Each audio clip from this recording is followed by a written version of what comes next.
Nagulat ang lahat. Mga pulis ng Amerika nagsalita na. First Lady Liza, lagot na ba? Sinabi ni Beverly Hills Police Department Detective Chris Coulter na hindi sa kanila nanggaling ang nakabilog na bahagi ng paragraph at lumalabas na ito ay tampered o pinakialaman. Bago natin ipagpatuloy kaibigan, siya nga pala ang Great Controversy na isa sa mga pinaka-kontrobersyal na libro dahil tumutukoy ito sa mga propesiya sa libro ng Daniel at Revelation na nagaganap na sa panahon natin ngayon bago ang pagdating ng ating Panginoong Diyos ay pinamimigay na namin ng libre sa pamamagitan ng PDF. At ito ay nasa limited lamang na panahon kaya i-click mo sa description sa baba upang ma-avail mo kaibigan ang napaka-importanteng libro ito na magbubukas sa iyo sa mas maliwanag mong hinaharap. Purihin ang ating Panginoong Diyos at tayo magpatuloy. Isang nakakagulat na ulat ang kumalat kamakailan.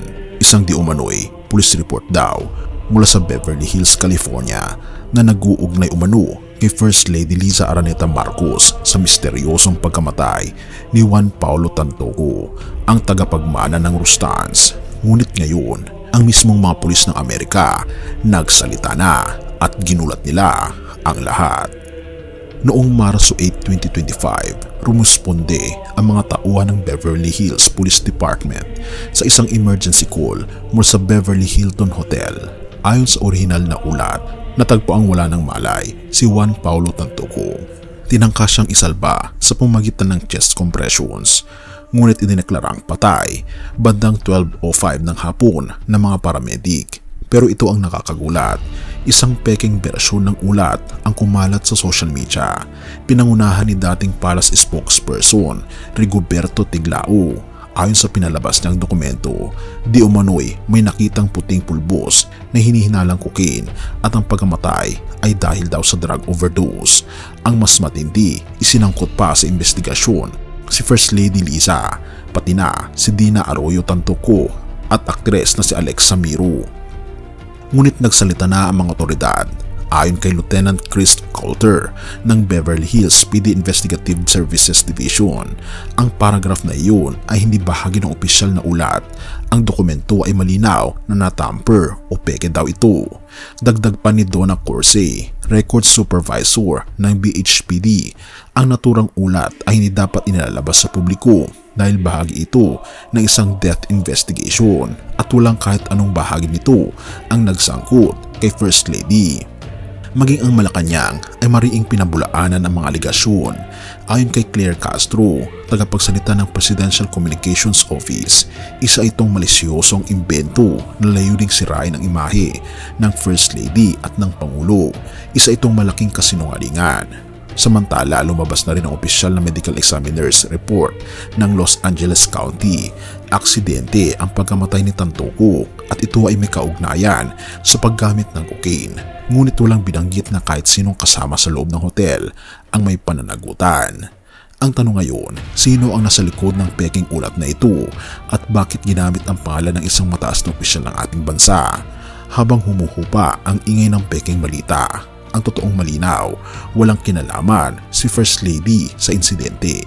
Sa gitna ng ingay at paninira, nanatiling matatag ang panig ng katotohanan dahil ang hustisya ay hindi dapat minamaliit. Mula sa pagpapakalat ng peking balita patungo sa katotohanan, ang katotohanan ng ating Panginoon Diyos. Sa panahon ngayon, laganap ang fake news, paninira at pagbaluktot ng katotohanan. Tulad ng nasaksihan natin sa kumakalat na peking police report na di umano'y idinawit si First Lady Liza Araneta Marcos. Marami ang mabilis maniwala, mabilis humusga kahit wala pang matibay na ebidensya. Pero sa kabila ng lahat ng ito, ang katotohanan ay laging lumilitaw. At sa ganitong mga sitwasyon, bilang mga Kristiyano, saan ba talaga tayo dapat kumapit?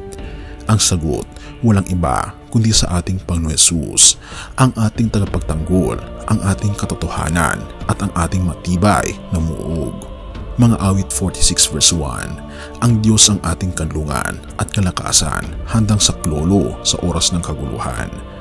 Mga awit 46 ay isang paalala sa atin na sa gitna ng kaguluhan, intriga at paninira, Ang ating Panginoon Jesus ang ating tunay na kanlungan.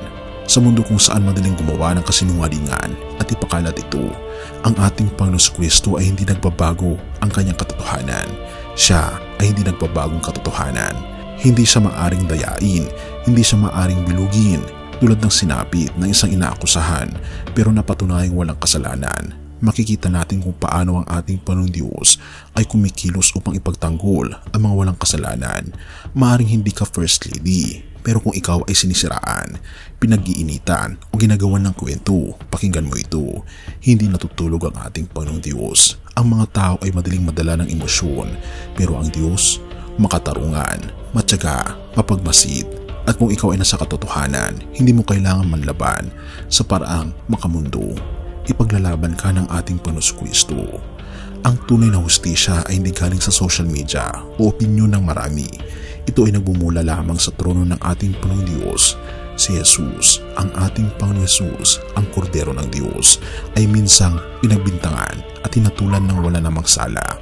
Alam niya ang pakiramdam ng paninirang puri at pagkakait ng hustisya, pero sa kanyang katahimikan, siya ay nagwagi. Kahit kung ikaw ay nasa katotohanan, manatiling tapat sa ating Panginoon Kristo. Siya ang ating sandigan at kalasag. Purihin ang ating Panginoon Diyos at tayo manalangin.